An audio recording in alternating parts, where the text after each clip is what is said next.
Quite a few people in here, so we're going to go ahead and get started for the sake of time. So hello everyone and welcome to today's webinar, Information Architecture Strategies in Large Drupal Sites. My name is Joanna Jackson. I'm a UX designer and researcher with Sandstorm, and I'm going to be your host today. My pronouns are she, her, and I am a Caucasian woman with light brown hair, wearing a black top and glasses. Today, we'll be talking about how to manage your information architecture strategy for your content-heavy website and showcasing some real-world examples as well. If you have any questions for the speakers, please submit them in the Q&A channel, and we'll address as many as we can. But for general comments, feel free to share those in the chat channel. If there's anything that you would like for us to expand on or talk more about in our next sessions, please let us know. We're always looking for ways to help you and your team have the tools you need to succeed. Couple more things here. Today's presentation will have audio captions and the session's being recorded. So next week we'll provide a human corrected transcript and a link to the recording, and immediately after the presentation today, we will share the deck. Thank you so much for attending. We are so excited you're here. Over to you, Anne. Great. Thanks so much, everybody, for being here. My name is Anne Lentino. I'm a senior product owner at Sandstorm Design. My pronouns are she, her. I am a Caucasian woman with reddish hair, curly. I'm wearing a floral V-neck top, and I am really excited to talk about information architecture in Drupal today. A few just quick fun facts about Sandstorm. We've been around for over 25 years. We work with purpose-driven brands. We have accessibility certifications and expertise across associations, global nonprofits, higher ed, and healthcare. Just wanted to give a brief overview about us. And today we'll cover in this talk how user research can help drive content strategy when we're thinking about reworking a sitemap and how we are going to handle architecture of a redesigned site, and how that information architecture is a foundation for really good user experience. And then we'll get into how we build that. So using Drupal's strengths to manage a very complex and broad site. As Joanna mentioned, we are going to be showing some real world examples of a redesign that we've done somewhat recently, so that we have some examples that we can point to for how we handled the strategy and the build. So first, let's talk briefly about the research, or as I like to say, tell us how you really feel. When we do the research, we really like to focus on learning about the needs of the business, the organization, what those goals and KPIs are when we're tackling a big redesign, and also talking to content editors, because they're users of this site too. They are in a website day in, day out, and their experience needs to be as good as our end users' experience. And we learn about sort of the content calendar, how frequently they're publishing things, and what kinds of updates they're getting and requests that they're getting from other stakeholders. So in our example, we're going to be showing you some aspects of the Milken Institute redesign that we did recently. We talked to project sponsors, the main core group who we were working with day in and day out on this project, different stakeholders across the organization from different departments, again, those content editors, and then, of course, end users, to glean what they would expect from how they want to find the content on that website and how they interacted with the website before we did the redesign. In the interest of our time today, we're just going to highlight a few of those findings that really helped drive the strategy that we used for the information architecture. So one of the biggest findings we had is that everybody uses search, not just the end users, but folks at the Institute as well. And what we heard from all of them really is that it didn't perform the way that people really expected search to behave on a site like this. So the results were somewhat inconsistent, and functionality that folks have really gotten used to, like filters and facets, were hidden. You couldn't find them easily when you landed on that page. One of the other things that we heard, and this was also something that was a goal of the site from the sort of project sponsor perspective, is that related content was really important. So when we talk to end users, they tended to fall into one of two behavior categories. They either browsed the site because they were sort of generally looking for things in a specific topic and they wanted to be able to find all sorts of published content in that topic, or they were super laser focused. They came to a very specific piece of content because it showed up in their email inbox and that's what they were there to read. But in both of those cases, there was a resounding agreement that being able to get to valuable content in that relevant topic that they were interested in was really important to them. The other thing that was sort of related to that is they relied on the credibility of the Institute's leaders and contributors. So being able to access other work by those leaders was also very important to them. So the good news is there's a taxonomy to handle all of that.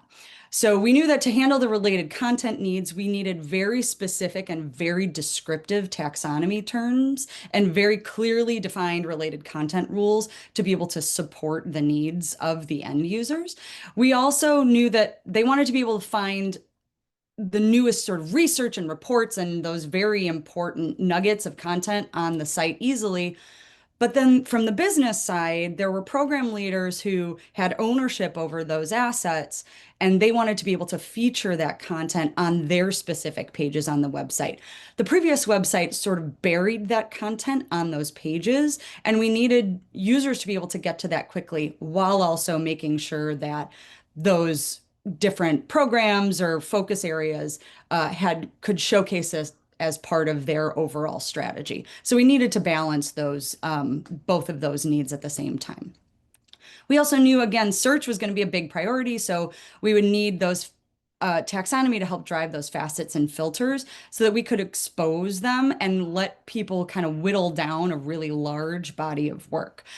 And then finally, no dead ends. We really want to make sure that we can close the loop on different content of a specific topic or a specific format so that we allowed people to continue down a path if they were really finding information that was super useful to them.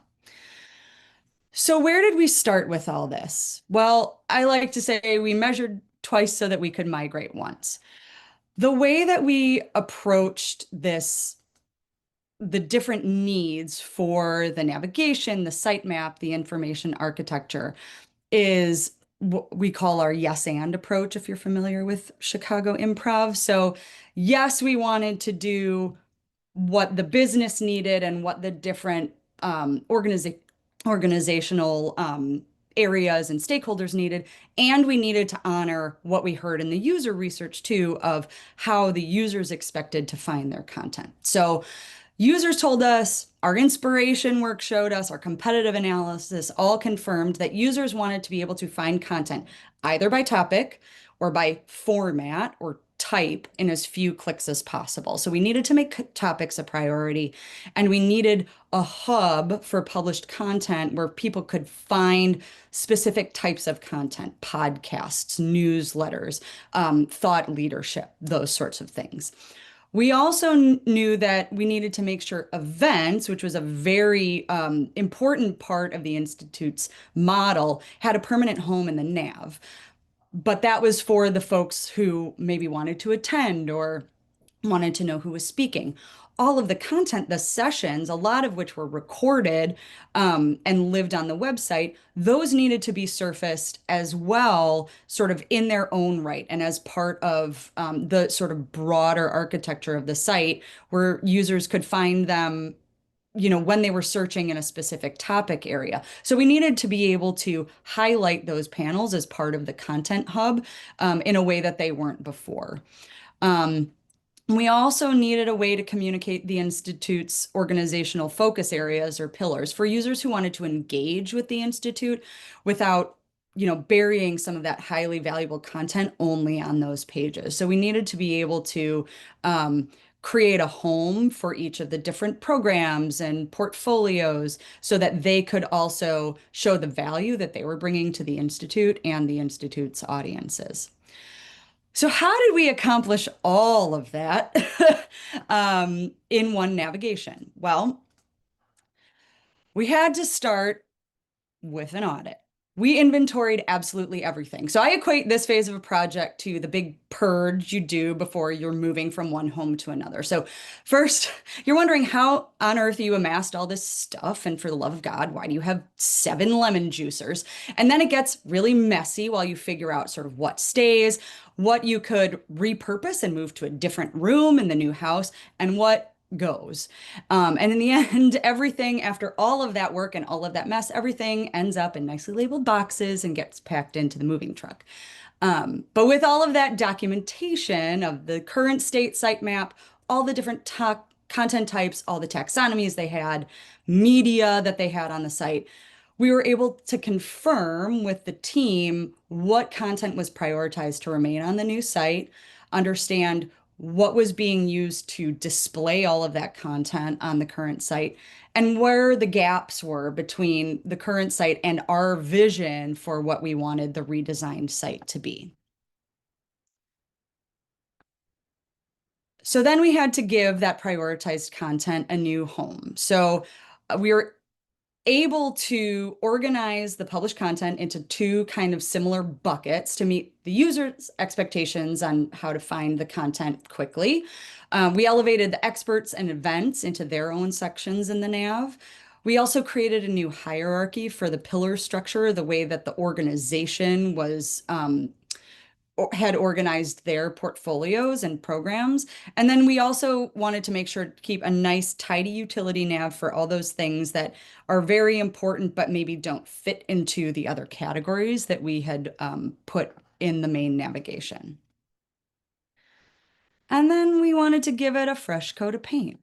We needed to make the menu pleasing and easy to interact with. So when we're approaching this design of a nav, we often think, do we mega menu or do we not? So in order to determine whether or not that's a good fit, we tend to ask a couple of questions. It's how many levels deep is this sitemap going to go? Are we talking 2 or 3 levels? Are we going down to level 6? And could a mega menu potentially overwhelm a user with that many choices? And then another question is the content evenly distributed? If I click on one top level navigation item, am I going to get 7 options and the other one I'm only going to get 2? So how is that going to perform as we're thinking about consistency in the user experience? A good nav keeps a user focused enough to find what they're looking for. So within the hierarchy of the new site, in this case, we felt like a more streamlined approach was a better way to go than giving them sort of all of the options in one big drop down. And on top of that, we also wanted to make sure that a user can backtrack if they wanted to get to something else within that one sort of focused area. And where that brought us, drum roll please, Chad, was a very focused menu that also allows me to use the word bifurcated on a regular basis.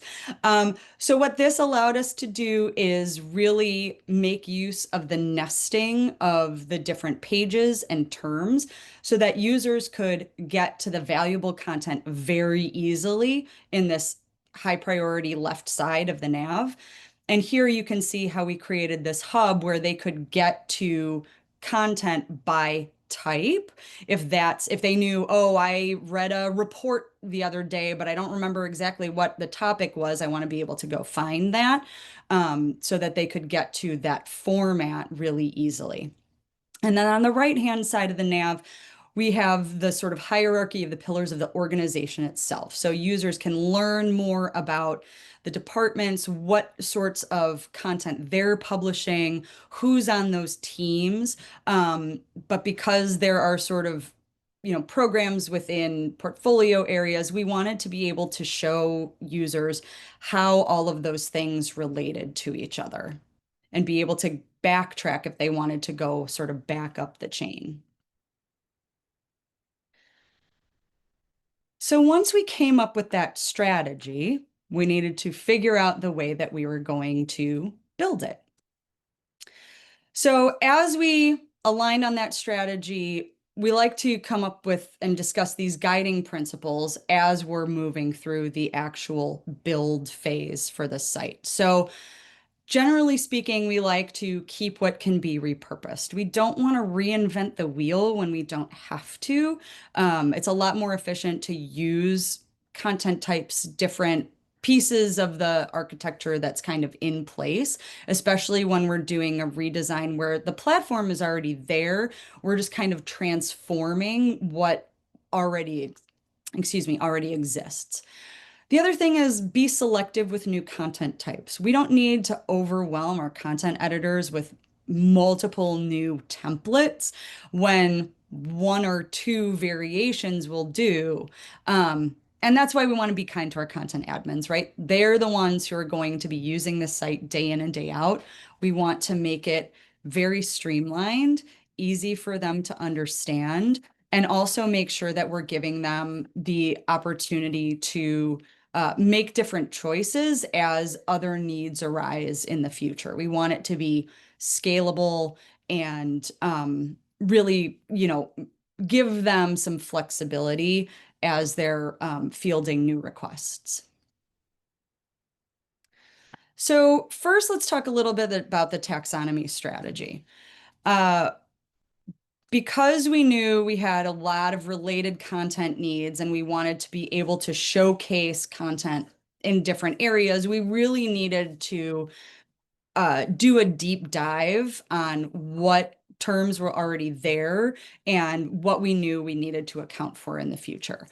The thing is, when you're looking at a site that already has some tagging and some categories available, they can become very overwhelming and sometimes kind of duplicative. We see this a lot of times where, the way that we tag content in multiple CMSs, you want to have the flexibility to be able to add new vocabularies, add new terms as content needs change over time. But without a clear governance plan or strategy around how those are created, it's really easy to end up with a large list of very loosely related terms, one-off cases where you have a category or a term that's only used on like one or two nodes, and it gets kind of messy. So being able to do a clean house on the taxonomies can be really helpful and useful and kind of unearth some things that might help an organization or the content editors understand, like, well, why isn't the current way we're doing related content working the way we want it to? Well, it's because you have three terms that essentially say the same thing, but the CMS doesn't know that those things are related. So we like to start with kind of the low-hanging fruit. What of the existing vocabularies are similar enough that we could kind of morph them together in a way that makes sense? Also, look at terms that are duplicative. Where are we looking at terms that are basically the same, but one is capitalized, the other one isn't, or there are singular and plural versions of the same word. Those are the really easy things that we can start to clean up. And then if there are terms that are kind of vague, where we think we understand what that term might mean, but the content that you find under there maybe doesn't really make sense as to why those things are related together under that term. And then we like to, as we're transforming the different vocabulary sets, we like to nest terms. So thinking of it as more of like an outline, and how do those ladder up to some of those larger categories or larger vocabularies that we're putting together. This is an area that can be a little sticky in terms of what the content needs are. So if you need an arbitrator, you can always look to AI to help find that sort of middle ground. So we can start with sort of a cleaned up list of those terms to say, okay, we think that this is kind of headed in the right direction. In the case of the Milken Institute site, we were also able to cross-check that with some high priority SEO keywords that we knew that we really wanted to aim for and sort of craft a strategy around. And then we used AI to say, okay, how would you look at these terms, revise them into a taxonomy structure that's clear, has some sort of hierarchy that makes sense, and is also optimized for search? And so from that, in this example, we condensed 17 different vocabularies, 11 of which were mostly unused, into six. So really using that nesting structure where we don't have sort of a flat, any term can be used at sort of any level. Really nesting the terms within each other allows us to accommodate sort of volume and specificity at the same time so that the content ladders up and also can easily relate to the different programs and portfolio areas for Milken in this example, so that they can relate more easily to each other and can get down to the very specific nitty-gritty terms that make sense for that particular program. So then after we go through the taxonomy strategy, understanding what the rules are to make sort of the related content, we need to figure out how we're going to structure the different pages, content types to help accommodate those needs. So uh, where we start is looking at the different content types. So when we're assessing the Drupal architecture based on what we've set out in our UX strategies and in our creative UI design, our goal is really to strike the balance between flexibility and consistency. So that doesn't always mean get us to as few content types as possible. When we go through the audit that I mentioned earlier, it includes not just a list of current pages and how they're organized in on the previous sitemap, but also looking at what existing content types or templates are there, what fields are on those, where do we have references or links to other pages or media that we know we're going to need to carry forward, so that content editors feel comfortable that we're accommodating all of the content that they know they need to update or create on a regular basis.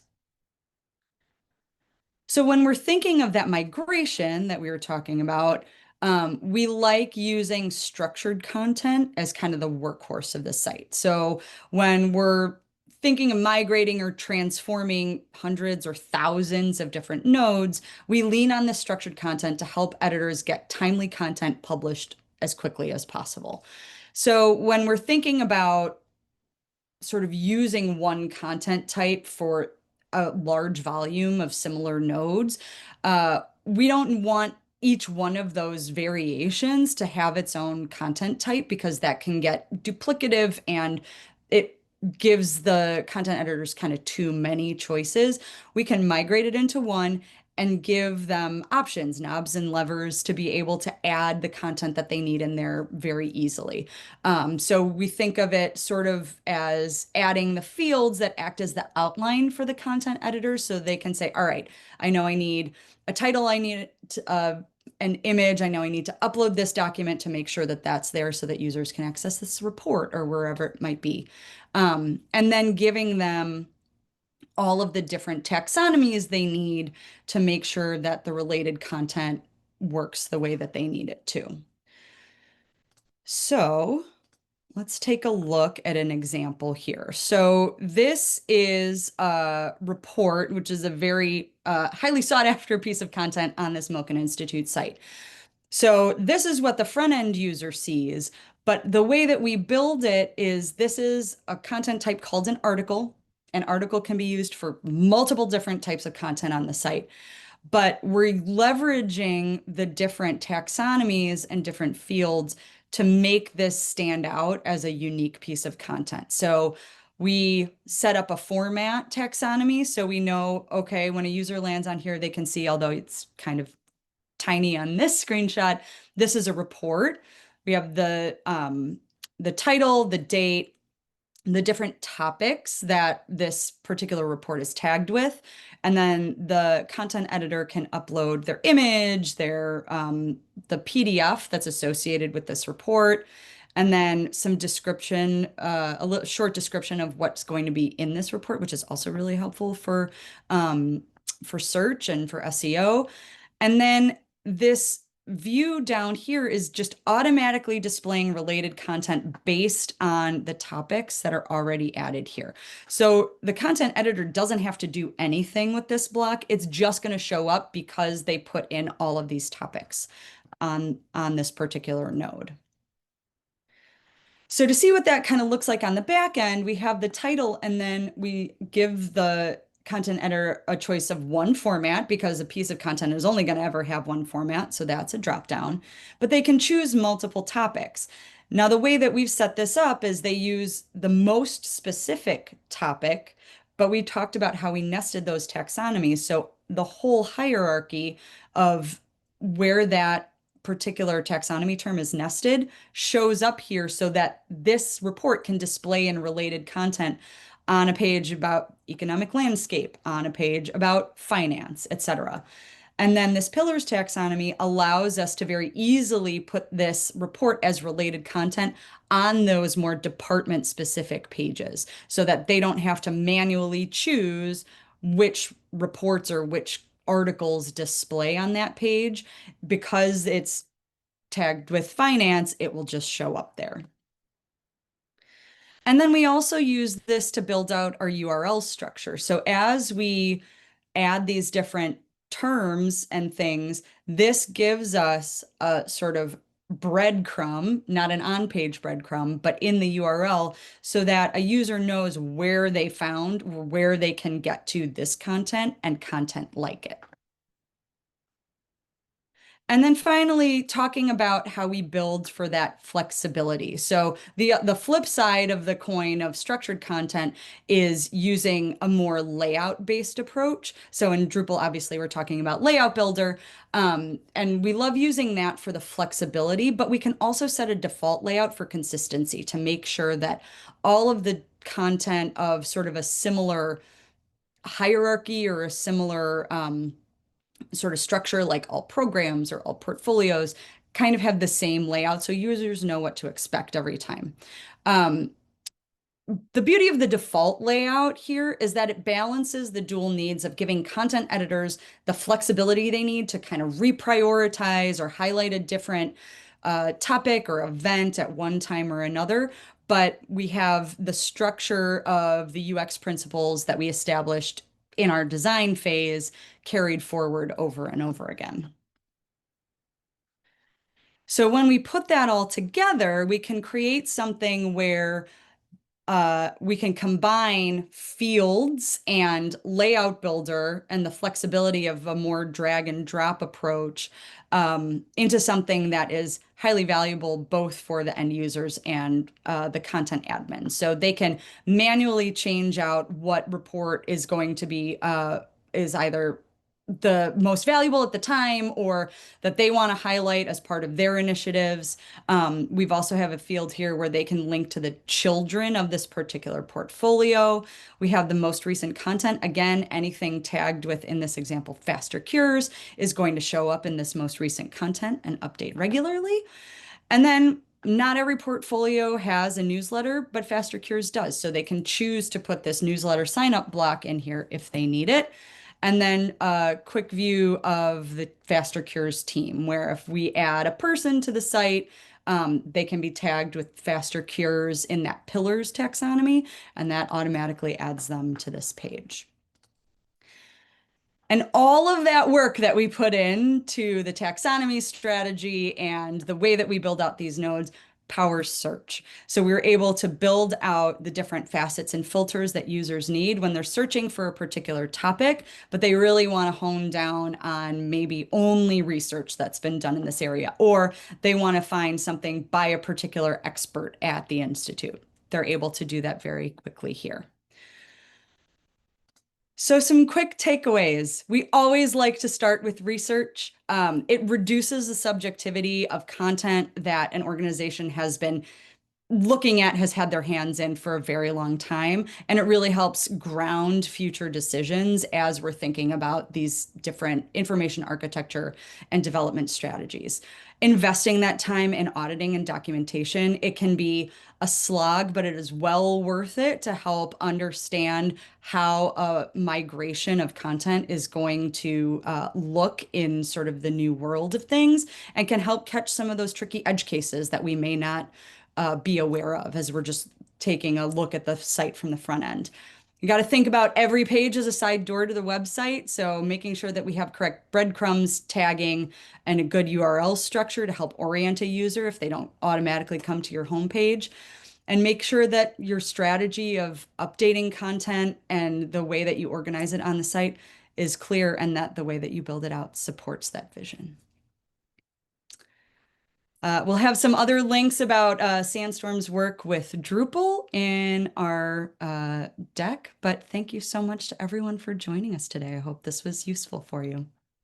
Thank you, Anne. That was very helpful, especially about the content audit. I think we're big fans of auditing all that content and helping us find those and helping yourself find those edge cases quickly. Thank you again to everyone that has joined today and tuned in. We are so grateful that you joined.